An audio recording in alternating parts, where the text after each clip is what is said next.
छठा भाग stories house में आप सभी का स्वागत है।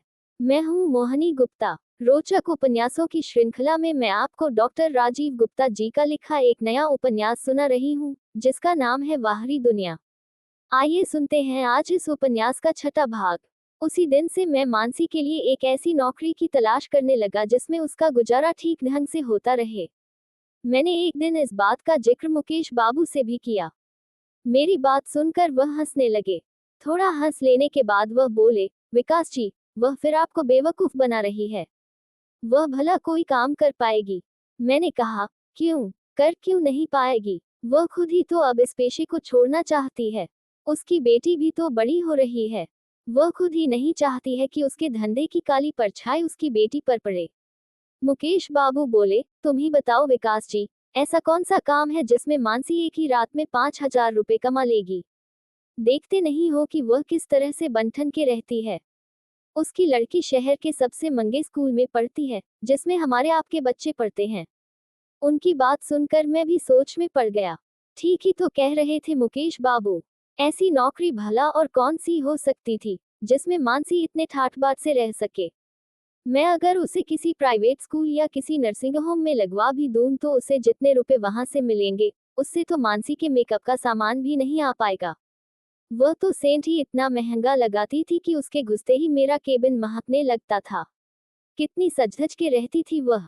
उसके पास तो न जाने कितनी साड़ियां और सूट थे। मैंने इस बात पर भी गौर किया था कि वह हर बार वह नए कपड़े पहनकर मेरी क्लिनिक पर आती थी। उसके रईस ग्राहक भी तो उसे समय समय पर महंगी गिफ्ट देते रहते होंगे। मैंने कुछ सोचकर कहा, अगर वह इस धंधे से निकलना चाहती है तो यह समाज उसकी मदद क्यों नहीं करता? कुछ तो उपाय निकाला जा सकता है। कोई उसकी क्या मदद कर सकता है? आप ही बताएं, कोई उससे शादी क्यों नहीं कर लेता? कौन उससे शादी करेगा? क्यों आप उससे शादी नहीं कर सकते? मुकेश बाबू हैरान होकर बोले, कहते क्या हैं आप? मैं उससे शादी करूंगा? आप पागल हो गए हैं क्या? मैंने कहा, हाँ, हर्ज ही क्या है? आपने ही तो एक दिन कहा कि अगर मेरी उम्र के हिसाब से कोई लड़की मिल जाए तो मैं दोबारा शादी कर लूंगा। मैंने उन्हीं के शब्द दोहरा दिए जो एक दिन उन्होंने कहे थे। वह बोले, आप मजाक कर रहे हैं? मैंने कहा, नहीं तो मैं मजाक नहीं कर रहा हूँ। अब तो रेनू जी भी नहीं रही और अंकुर भी आपके पास लौट आया है। अब दूसरी शादी करने में हर्ज ही क्या है? अपनी गृहस्थी बसा लीजिए न, मानसी भी सुखी हो जाएगी। मुकेश बाबू मुझे हैरत से देख रहे थे कि मैं ये कह क्या रहा हूँ। उन्हें यूं हैरान देखकर मैंने फिर कहा, देखिए मुकेश बाबू, आपके एक बेटा है, मानसी की भी एक बेटी है। इस शादी से दोनों बच्चों का भी भला हो जाएगा और आपको भी पत्नी मिल जाएगी। मानसी की जिंदगी भी सुधर जाएगी। मुकेश बाबू बड़ी हिकारत से बोले, एक बदनाम औरत से मैं क्यों शादी करूंगा? दिमाग खराब है आपका। आप बड़े समाज सुधारक बन रहे हैं। आपको तो मानसी की असलियत पता ही है, फिर भी आप ऐसी बात कर रहे हैं। छी, मैं मानसी से शादी करूंगा? ऐसा आपने सोच भी कैसे लिया? मैंने हैरान होकर कहा, वाह मुकेश बाबू, अब वह बदनाम औरत हो गई। अरे किसी को सहारा देने में हर्ज ही क्या है? जब आप अपने क्षणिक सुख के लिए उसके साथ एक रात बिता सकते हैं, उसके शरीर को भोग सकते हैं, उस समय तो वह आपके लिए बदनाम औरत नहीं होती है। उस समय तो आपके लिए उसका शरीर बहुत पवित्र होता है। उस समय तो आप उसे पाने के लिए बेचैन हो उठते हैं। हजारों रुपए देकर उसे अपने बिस्तर पर आमंत्रित करते हैं। बहुत सुख देती है न वह आपको। तभी तो उसे देखते ही आपके मुंह से लार टपकने लगती है। एक रात के 5,000 रुपए देते हैं न आप। वह जब आपकी पत्नी बन जाएगी तो आपको कम से कम ये रुपए तो नहीं देने पड़ेंगे। कुछ तो भला होगा आपका। अगर वह बदनाम औरत है तो आप उसकी छाया से भी दूर रहिए। उसे मोटरसाइकिल पर बिठाकर सारे शहर में क्यों घूमते फिरते हैं? इससे क्या आपकी बदनामी नहीं होती है? मुकेश बाबू मेरी बात सुनकर गुस्से से तिलमिला गए। वे बोले, किसी बदनाम औरत के साथ एक रात बिताना अलग बात है और उसे जीवन संगिनी बनाना और बात है। शादी तो बहुत थोकबजा कर की जाती है। लड़की में कोई खोट नहीं होना चाहिए। शादी विवाह करना क्या हसीन जाक है, जो किसी से भी कर लो? यह विचार भी आपके मन में कैसे आया कि मैं उससे शादी कर लूंगा? उनकी बात सुनकर मैं जोर जोर से हंसने लगता है। वह मुझे विस्मित से देखते रह गए। उन्हें लगा होगा कि शायद मैं पागल हो गया हूँ, तभी इस तरह की अनर्गल बातें कर रहा हूँ। कुछ देर बाद शांत होकर मैंने कहा, शादी खूब थोकअबजा कर करनी चाहिए, क्यों मुकेश बाबू? यही कह रहे हैं ना आप? हाँ, बिल्कुल, मैं इसमें गलत क्या कह रहा हूँ? चिढ़कर वह बोले। सचमुच ही मेरी बात से उनके स्वाभिमान को धक्का लगा था। वे मेरी बातें सुनकर सचमुच ही बहुत हैरान थे। रेणु जी से भी तो आपने खूब थोकअबजा कर शादी की थी। वह फिर भी आपको धोखा दे गईं। उन्होंने भी तो वही काम किया था, जो आज मानसी कर रही है। वह तो मानसी से भी अधिक बुरी थी। आपने उन्हें इतना प्यार दिया, तब भी वह आपको दगा दे गईं। फिर भी आप उनके लौट आने का इंतजार करते रहे। यदि वह आत्महत्या न करती तो हो सकता है किसी दिन आप उन्हें पुनः अपना भी लेते। खैर इसमें हर्ज भी क्या था? कोई भी औरत इतनी बुरी नहीं होती है कि जिसे अपनाया न जा सके। मानसी भी नहीं है, मैंने कहा। मैं पता नहीं क्यों उस दिन मानसी की इतनी पैरवी करने बैठ गया था। मुकेश बाबू हतप्रभ से मेरी बातें सुन रहे थे। उनकी समझ में ही नहीं आ रहा था कि मैं ये सब क्या बके जा रहा हूँ। मैं उनका अच्छा मित्र था। न जाने कितनी बार मैंने उनके घर पर अड्डेबाजी की थी। मुझसे उन्हें ऐसी उम्मीद नहीं थी कि मैं उनकी ही जिंदगी में इस तरह आग लगाने वाली सलाह दूंगा।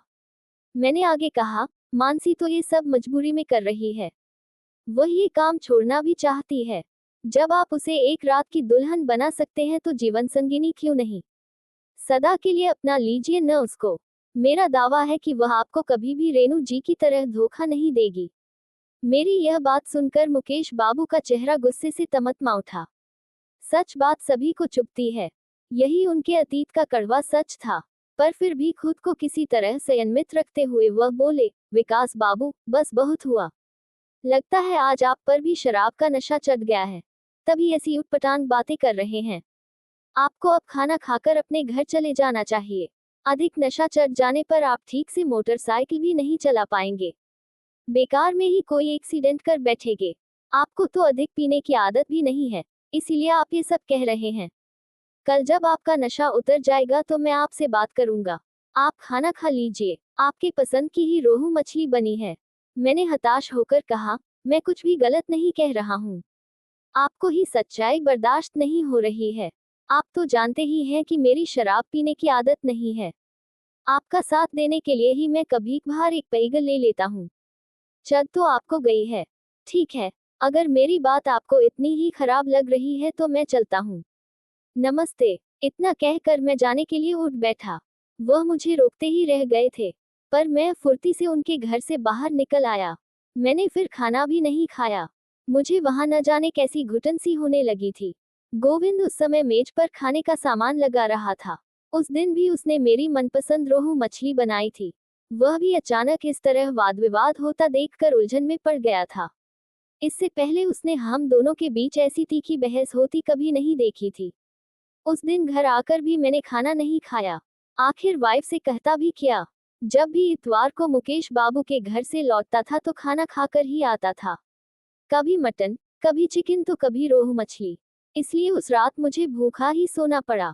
मैं सारी रात करवटें बदलता रहा। मुझे एक क्षण को भी नींद नहीं आई। एक तो भूख के मारे, दूसरे मन में अजीब सी बेचैनी थी। ऐसा लग रहा था कि मेरा दम घुटा सा जा रहा है। सारी रात मैं मानसी और मुकेश बाबू के बारे में ही सोचता रहा। सचमुच मुझे बहुत उलझन हो रही थी। मैंने कई बार सोचा भी कि मैं बेकार ही इन लोगों के चक्कर में पड़ा रहता हूँ। मैं कौन होता हूँ मुकेश बाबू से यह कहने वाला कि वह मानसी से शादी कर लें। और यह मानसी ही मेरी कौन लगती है, जिसके लिए मैं इतना परेशान हूँ, जिसका हर समय वकील बना फिरता रहता हूँ। जिंदगी में इतनी भावुकता से काम नहीं चलता है। इस दुनिया में तरह तरह के लोग हैं। वे सब अपनी तरह से अपनी जिंदगी जी रहे हैं। मानसी और मुकेश बाबू ही भला कौन से दुखी हैं। दोनों ही तो अपनी अपनी दुनिया में मस्त हैं। मैं ही क्यों उनके पीछे मरा जा रहा हूँ। मुकेश बाबू से ये सब कहने का मेरा हक भी नहीं था। ये कहो कि वह बड़े ही नेक दिल इंसान हैं, इसलिए मुझसे अंत तक भलाई से पेश आए।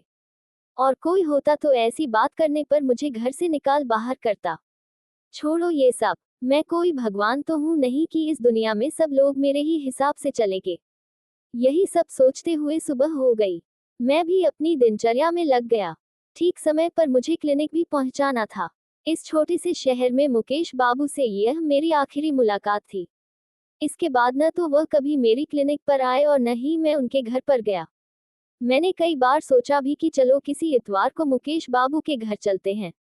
मेरा उनसे झगड़ा ही क्या था। मैंने उनको अपनी समझ से एक सलाह दी थी, जो उन्हें नागवार लगी थी। मैं तो उनका हित ही चाहता था। अगर उन्हें यह मंजूर नहीं है, तो न सही। वह न करे मानसी से शादी। इससे हमारी दोस्ती पर क्या फर्क पड़ना है। उनकी 2 किताबें भी मेरे पास थीं। वे भी उन्हें लौटानी थी। इसलिए मैंने सोचा कि किसी दिन उनके घर जाऊंगा और उस दिन के कृत्य के लिए उनसे क्षमा याचना भी कर लूंगा। सचमुच ही मुझे किसी की निजी जिंदगी में दखल देने का कोई हक नहीं था। मैं मान लूंगा कि उस दिन सारी गलती मेरी ही थी। मुझे उनसे इस तरह की बातें नहीं करना चाहिए थी। पर उस दिन के बाद न ही मेरी कभी उनसे मुलाकात हुई और न ही मैं उनकी किताबें लौटा पाया।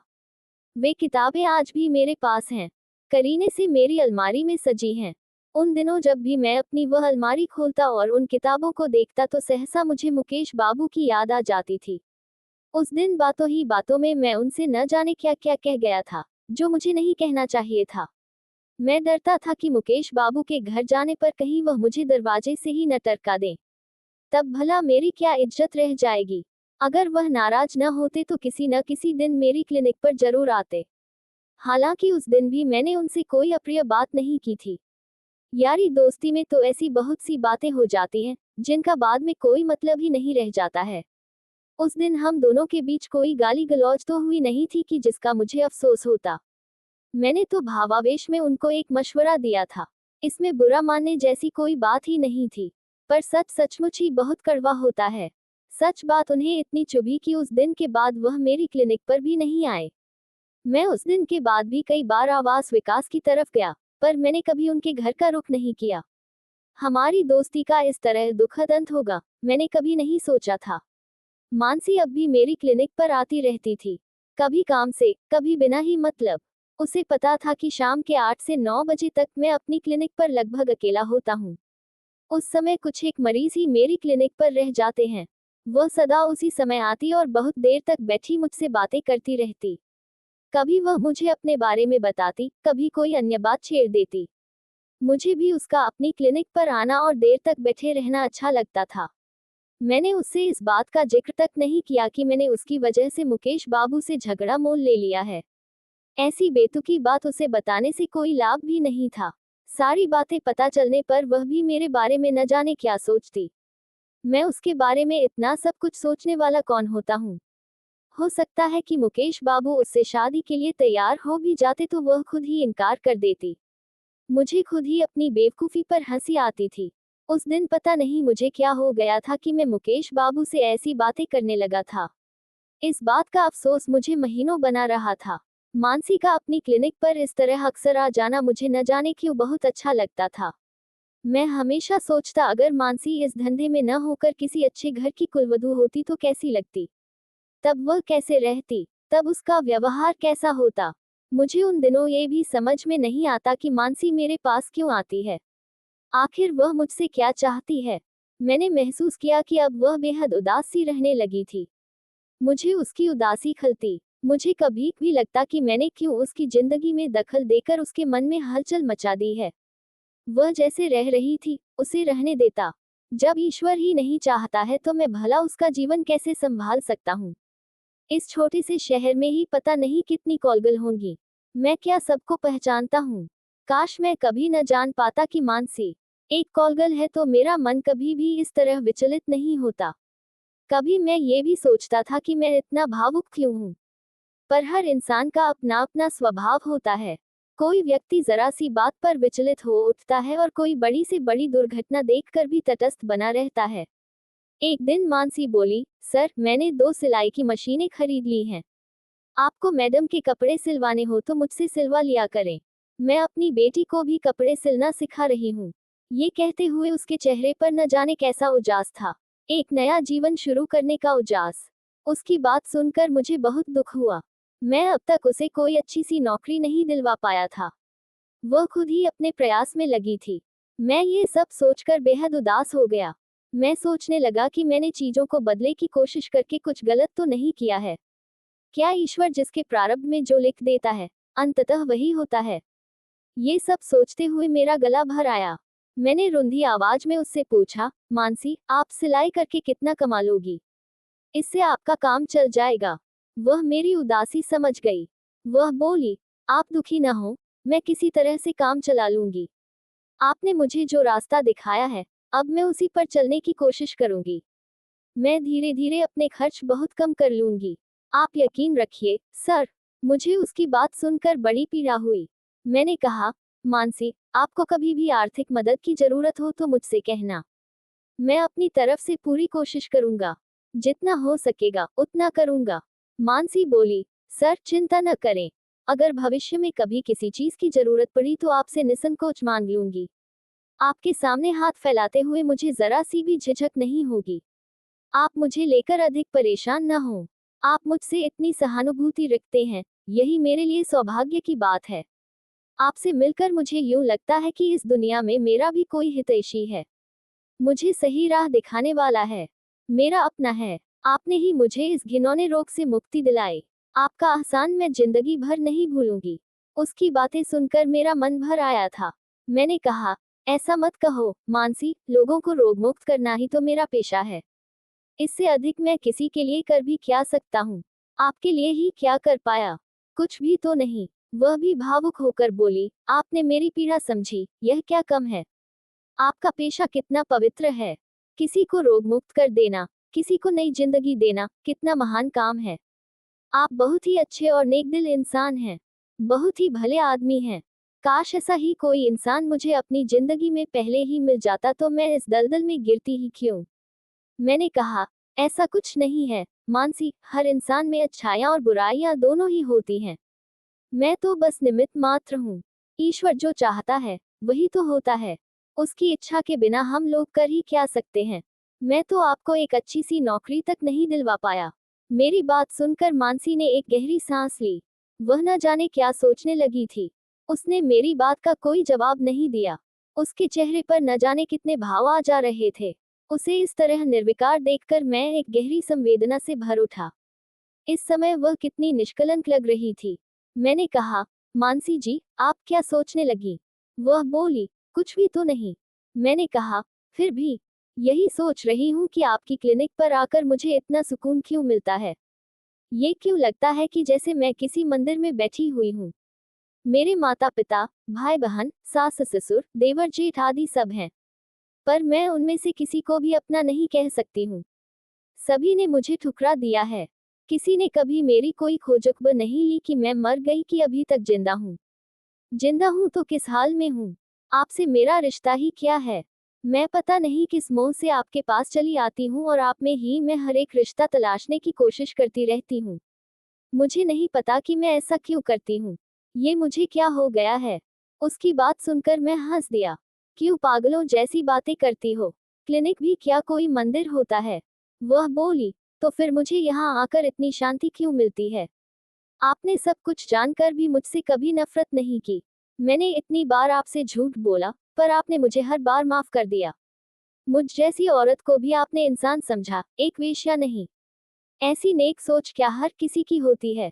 सभी लोग तो मुझसे नफरत करते हैं। मैंने कहा, यह आप ये क्या कह रही हैं, मानसी, इसमें आपका क्या दोष है? इस समाज ने आपको बुरी तरह से छला है। दोषी तो वह है, दोषी हम सभी हैं, जो कि एक अकेली औरत को लोलुप निगाहों से देखते हैं। इंसानियत का रिश्ता सबसे बड़ा होता है। वही रिश्ता तो हमारे आपके बीच है। हमारी संवेदनाएं कभी मरना नहीं चाहिए, नहीं तो इंसानियत भी मर जाएगी। इंसानियत मर गई तो हम लोग कैसे जिंदा रहेंगे? वह बोली, जिंदगी में पहली बार कोई मेरी पीड़ा समझ पाया है। आप चिकित्सक हैं, लेखक हैं, शायद इसीलिए मुझे समझ पाए हैं। नहीं तो हमें तो इंसान ही नहीं समझा जाता है। कहते कहते मानसी के चेहरे पर उदासी सी छा गई, जैसे उसके मन में कहीं गहन पीड़ा उमड़ रही हो। उस समय मेरे दिमाग न जाने क्या आया। मैंने कहा, मानसी जी, आपका जीवन कितना संघर्षपूर्ण रहा है। क्यों ना आप अपनी आत्मकथा लिखें? लोगों को पता तो चले कि यह समाज कितना घिनौना है। एक अकेली महिला के प्रति लोगों की मानसिकता कितनी कुत्सित है। समाज के इन उजले चेहरों के पीछे कितनी सड़ांध छिपी हुई है। मानसी मेरी बात सुनकर हंस पड़ी। मैंने कहा, क्यों, इसमें हंसने की क्या बात है? मैं ठीक ही तो कह रहा हूँ। लिखो न अपनी आत्मकथा, आप तो पढ़ी लिखी हैं। आप ये काम बखूबी कर सकती हैं। एक औरत की घुटन को, उसके अंतर्मन की चीत्कार को आपसे अधिक कौन जान सकता है। आपने तो इसको जिया है, इसे भोगा है। वह बोली, वेश्याएं अपनी आत्मकथा नहीं लिखती हैं, सर। वह क्यों? यह आपसे किसने कह दिया? मैंने हैरानी से पूछा। वह हताशा से बोली, अगर वेश्याएं अपनी आत्मकथाएं लिखने लगे तो शहर के न जाने कितने सफेदपोश इज्जतदार लोग अपना शहर ही छोड़कर भाग जाएं। या फिर आत्मकथा लिखने वाली वेश्या को ही कत्ल कर दें। एक वेश्या के आत्मकथा लिखने से उनकी इज्जत खतरे में पड़ जाएगी। इसलिए वेश्याएं आत्मकथाएं नहीं लिखा करती हैं, सर। उसकी बात सुनकर मैं स्तब्ध रह गया। मानसी शायद ठीक कह रही थी। अगर वह अपनी आत्मकथा लिखती तो इस छोटे से शहर में जैसे भूचाल ही आ जाता। न जाने कितने लोग उससे खफा हो जाते। फिर तो उसका इस शहर में रहना ही दूभर हो जाता। ये सफेदपोश तथाकथित इज्जतदार लोग अपनी बदनामी से बहुत डरते हैं। बहुत कमीने होते हैं ऐसे लोग। ऐसा क्यों है कि आदमी ही औरत का सबसे बड़ा रक्षक है और वही उसका सबसे बड़ा भक्षक भी। उसकी निगाहें एक्सरे की तरह किसी बेसहारा नारी के जिस्म को हरदम क्यों टटोलती रहती हैं। मैंने कहा, हाँ, शायद आप ठीक कह रही हैं। मानसी बोली, आप तो लेखक हैं। आप ही क्यों नहीं मेरी कहानी लिखते हैं? आप पर तो कोई बंदिश भी नहीं है। आपको तो सदा ही एक अच्छे प्लाट की जरूरत रहती है। तो इस बार मेरी कहानी ही लिखिए न। इससे बेहतर प्लाट आपको कहाँ मिलेगा? कितनी दिलचस्प है न मेरी कहानी। मैंने कुछ अन्यमनस्क सा होकर कहा, लिखूंगा मानसी, कभी आपकी कहानी भी लिखूंगा। लोगों को पता तो चले कि ये दुनिया कैसी है। जंगल से भी अधिक खूंखार भेड़िए हमारे समाज में खुलेआम घूम रहे हैं। एक अबला नारी का जिस्म नोचने के लिए, उसे प्रताड़ित करने के लिए, उसे अपमानित करने के लिए। कितने अफसोस की बात है ये। मानसी मेरी संवेदनशीलता और भावुकता से विस्मित थी। उस दिन वह बहुत देर तक मेरी क्लिनिक पर बैठी रही, फिर मुझे प्रणाम करके चली गई। मेरी क्लिनिक से जाते समय आज उसका मन बहुत शांत था। किसी से अपने दुख बांट लेने से सचमुच ही हमारा मन बहुत हल्का हो जाता है। मेरा शहर बहुत छोटा सा है। आने जाने के वही चिरपरिचित रास्ते हैं जिनसे होकर हम रोज गुजरते हैं। इस छोटे से शहर में कोई खुद को आसानी से छिपा नहीं सकता है। अक्सर परिचितों से मुलाकात होती रहती है। उनसे दुआ सलाम भी होती हैं। उनके हालचाल भी पूछे जाते। पर उस घटना के बाद मुझे मुकेश बाबू कहीं भी नजर नहीं आए। मैं कई बार आवास विकास की तरफ भी गया, पर हमेशा उनके घर के दरवाजे पर ताला लटकता मिला। आखिर एकाएक वह कहाँ गायब हो गए हैं, मेरी कुछ समझ में नहीं आ रहा था। 2 महीने यूं ही गुजर गए पर उनका कोई अता पता ही न था। मैं उनके बारे में सोचकर बहुत उलझन में पड़ गया था। मैं जब भी अपनी किताबों की अलमारी खोलता तो उनकी वे 2 किताबें, जो मैं उनसे मांग के लाया था, मेरा मुंह चिढ़ाती। शायद वह मुझसे बहुत नाराज थे। अगर नाराज न होते तो क्या एक फोन भी न करते। वह अक्सर मेरी क्लिनिक पर परामर्श लेने आते रहते थे, पर इस बार बहुत दिनों तक नजर ही नहीं आए। शायद उस दिन की बात से वह बेहद आहत थे। तभी तो उन्होंने इतने दिनों की दोस्ती एक ही झटके में तोड़ दी थी। एक दिन मैंने सोचा कि चलो मुकेश बाबू से एक बार भेंट कर ही लेते हैं। मैंने उनके साथ महीनों अड्डेबाजी की है। एक आखिरी मुलाकात और सही। मैं क्यों अपनी तरफ से ये दोस्ती तोड़ूं? एक कोशिश करके और देखता हूँ। मुझे उनसे उस दिन के कृत्य के लिए अगर माफी भी मांगना पड़े तो मांग लूंगा। इसके लिए मुझे कोई शर्मिंदगी नहीं थी। माफी मांग लेने से कोई छोटा थोड़े ही हो जाता है। मुझे उनकी किताबें भी तो वापस करनी थी। मेरे अलावा वह अपनी किताबें किसी और को देते भी नहीं थे। हमेशा यही कहते थे, विकास जी, किताबें उसी को पढ़ने को दो जो किताबों की कद्र करना जानता हो। ऐसे भी बहुत से लोग हैं जो किताबें ले तो बहुत शौक से जाएंगे, पर जब वापस लाएंगे तो उसकी दुर्गति कर देंगे। उन्हें इतनी भी तमीज नहीं कि किताबें कैसे पढ़ी जाती हैं। पुस्तकों में तो माँ सरस्वती का निवास होता है। मैं पूरे आत्मविश्वास के साथ कहता, नहीं मुकेश बाबू, मैं ऐसा इंसान नहीं हूँ। आपकी किताब जैसी ले जाऊंगा वैसे ही वापस भी करूंगा। आपको किताब का एक पेज भी मुड़ा हुआ नहीं मिलेगा। मैं तो किताबों का उपासक हूँ। मैं खुद ही शहर की दो लाइब्रेरी का बरसों से सदस्य हूँ। किताबों की कद्र करना अच्छी तरह से जानता हूँ। मैं भला माँ सरस्वती का उपासक होकर किताबों की उपेक्षा कैसे कर सकता हूँ? वह कहते, आप तो खैर साहित्यकार हैं, विकास जी। आपकी गजलों का तो मैं भी फैन हूँ। आपने तो शाप जैसा इतना अच्छा उपन्यास भी लिखा है। आपके उपन्यास हजार गम है जिंदगी और अतृप्त भी मुझे पसंद हैं। बच्चों के लिए भी तो आपने बहुत कुछ लिखा है। किताबों की अहमियत भला आपसे अधिक कौन समझेगा। उनकी बातें सुनकर मैं हंस देता था। मुझे उनके मुंह से अपनी तारीफ अच्छी लगती थी। हालांकि मुझे पता है कि मैं बस एक अदना सा लेखक हूँ, इससे अधिक कुछ भी नहीं। पर यह बात मैं पूरे विश्वास से कह सकता हूँ कि मैं एक बहुत ही गंभीर पाठक और पुस्तक प्रेमी हूँ। उन दिनों मैं मुकेश बाबू से किताबें मांग मांग कर पढ़ता था। इसके अलावा मैं भी पब्लिक लाइब्रेरी से किताबें ला लाकर उन्हें देता रहता था। उन दिनों हम दोनों को ही अच्छा साहित्य पढ़ने की ललक थी, इसीलिए तो हम दोनों में इतनी पटती थी। हर इतवार को उनके निवास में अड्डेबाजी होती थी। वे दिन भला मैं कैसे भूल सकता था। वे मेरे जीवन के स्वर्णिम दिन थे। मैं उनसे पूछता, आपने धर्मवीर भारती जी का गुनाह का देवता पढ़ी है? वह कहते, नहीं तो, पर इसका नाम बहुत सुना है। कभी मौका मिला तो जरूर पढ़ूंगा। और हिमांशु जोशी का तुम्हारे लिए उपन्यास पढ़ा है? वह कहते, नहीं, ये भी नहीं पढ़ा। आपके पास है? मैं कहता, मेरे पास तो नहीं है, पर पब्लिक लाइब्रेरी में दोनों हैं। मैंने पढ़े हैं, मैं आपको भी ला कर दूंगा। वह कहते, अगले इतवार को जरूर ले आइएगा। हाँ हाँ, जरूर ले आऊंगा, मैं उन्हें आश्वस्त करता। अगले इतवार को जब मैं उनके घर पर अड्डेबाजी करने जाता तो ये दोनों उपन्यास लेकर ही जाता। वह ऐसे खुश हो जाते जैसे कि उन्हें बहुत बड़ा खजाना मिल गया हो। सचमुच उन दिनों हमें किताबों से इस हद तक प्रेम था कि हम लोग अपनी मनपसंद किताबें पाकर खुशी से झूम उठते थे। इसी तरह महीनों उनके साथ किताबों का आदान प्रदान हुआ। उनके घर पर हर इतवार को अड्डेबाजी हुई। पर मेरी जरा सी नादानी से एक ही दिन में ये सब कुछ समाप्त हो जाएगा, मैंने कभी ऐसा सोचा भी नहीं था। आखिर एक इतवार को मैंने तय कर लिया कि चलो आज मुकेश बाबू की किताबें उन्हें लौटा कर आते हैं। हो सकता है कि अब तक उनकी नाराजगी दूर हो गई हो, या फिर वह नाराज हुए ही न हो, मेरी तरह ही संकोच में पड़े हों। इतवार को वह हर हाल में अपने घर पर मिल जाएंगे। वह न भी मिले तो गोविंद तो मिल ही जाएगा, उसी को किताबें देकर लौट आऊंगा। अगर दोस्ती खत्म हो गई है तो किसी की अमानत अपने पास रख कर भी क्या फायदा। हर हाल में उसकी अमानत उसे लौटा देना चाहिए। पर जब मैं उनके घर पहुंचा तो हैरान रह गया। मेन गेट पर एक बड़ा सा ताला लटक रहा था और दरवाजे पर मकान मालिक ने चौक से लिख छोड़ा था, टू लेट, यानी कि किराए के लिए ये घर उपलब्ध है। मैंने पड़ोस के एक सज्जन से, जो कि अभी अभी अपने कुत्ते को लेकर टहलने निकले थे, मुकेश बाबू के बारे में पूछा। तो वे बोले, डॉक्टर साहब, मुकेश बाबू तो एक महीने पहले ही यह मकान छोड़कर चले गए हैं। मैंने पूछा, क्यों, क्या किसी दूसरे मकान में रहने लगे हैं? वह बोले, नहीं जी, उनका तो कहीं और ही ट्रांसफर हो गया है, किसी दूसरे शहर में। आपको नहीं मालूम, आपका तो उनके यहाँ खूब आना जाना था। ये कहकर वे आगे बढ़ गए। उन्होंने मेरे उत्तर की प्रतीक्षा भी नहीं की, क्योंकि उनका एक ही जगह खड़ा रहना उनके कुत्ते को बहुत हर रहा था, इसलिए वह उन्हें आगे की तरफ खींचने लगा था। मजबूरन उन्हें भी आगे बढ़ जाना पड़ा। पर मैं बहुत देर तक अन्यमनस्क सा वहीं खड़ा रहा। मुझसे मिले बिना उनके यूं इस शहर को छोड़कर चले जाने से मैं सचमुच ही हैरान था। मैं उसी क्षण समझ गया था कि अब इस जीवन में फिर कभी भी मुकेश बाबू से मेरी मुलाकात नहीं हो सकेगी।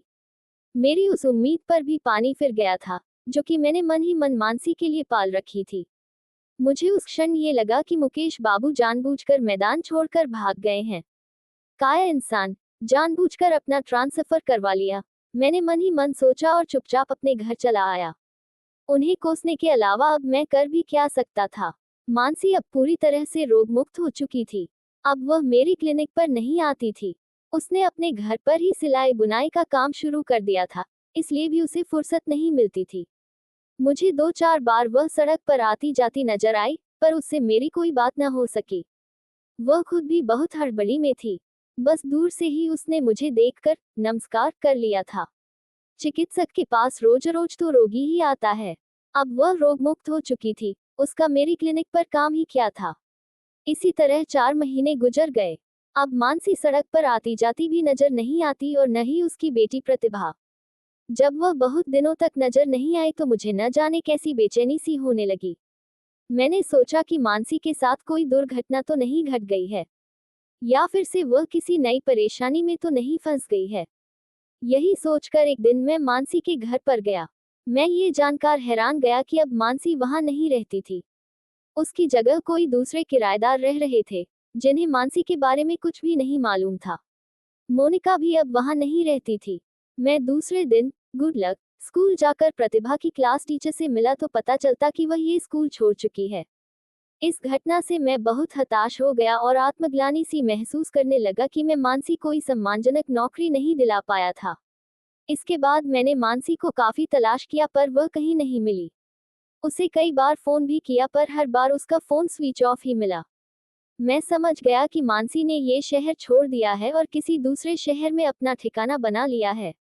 या तो उसने अपनी बदनामी को बहुत पीछे छोड़कर एक नई जिंदगी जीनी शुरू कर दी है, या फिर किसी नए बड़े शहर में नए सिरे से धंधा करने लगी है। हो सकता है कि इतने दिनों तक उसे इस सिलाई कढ़ाई से कुछ भी हासिल न हुआ हो और उसकी हिम्मत टूट गई हो, या फिर वह जिस विलासितापूर्ण जिंदगी को छोड़ आई थी वही फिर से उसे आकर्षित करने लगी हो। किसी को बदल पाना इतना आसान नहीं होता है। धीरे धीरे 1 साल बीत गया। इस बीच न ही मुकेश बाबू की कोई खोज अखबर मिली और न ही मानसी की। अब मुझे पूरा यकीन गया था कि ये दोनों अब कभी भी मेरी जिंदगी में वापस नहीं लौटेंगे। मुझे उन दोनों की जब भी याद आती, मैं भावुक हो उठता। मुझे इस बात का दुख था कि मैं मानसी की कोई सहायता नहीं कर सका और उसे फिर उसी दलदल में लौटना पड़ गया। सचमुच में भी कितना अभागा था, कितना बेबस। पर जीवन इन सब बातों से रुकता नहीं है। सुख दुख आते रहते हैं, जाते रहते हैं। लोग मिलते रहते हैं, बिछुड़ते रहते हैं। नदियों में जल उसी तरह बहता रहता है। सूरज भी उसी तरह निकलता और डूबता रहता है। कुछ लोगों के चले जाने से हमारे जीवन में कोई फर्क नहीं पड़ता है। हमें दुख तो बहुत होता है, पर कुछ ही समय में हम उस दुख को भूल कर आगे बढ़ जाते हैं। यही जीवन का नियम है। धीरे धीरे मैं भी अपने जीवन में व्यस्त होता जा रहा था। समय का मरहम बड़े से बड़े जख्म भर देता है। मुकेश बाबू के जाने के बाद अब मुझे किसी ऐसे व्यक्ति की तलाश थी, जिसके विचार मुझसे मेल खाते हों और जो साहित्य का अभिरुचि का हो। जिसके यहाँ सप्ताह में एक दिन बैठक जमाई जा सके और साहित्य चर्चा की जा सके। जिसे अपनी कहानियां कविताएं सुनाई जा सकें। यूं तो शहर में बहुत से साहित्यकार थे, पर मेरी किसी से बहुत अधिक नहीं पटती थी। उनमें से अधिकतर आत्ममुग्ध कवि और लेखक थे। वे बस अपनी प्रशंसा ही सुनना चाहते थे, आलोचना नहीं। मैं थोड़ा निराश हो चुका था कि उन्हीं दिनों मेरी मुलाकात डॉक्टर भानुप्रसाद दत्ता से हुई और अड्डेबाजी करने का मुझे एक नया ठिकाना मिल गया।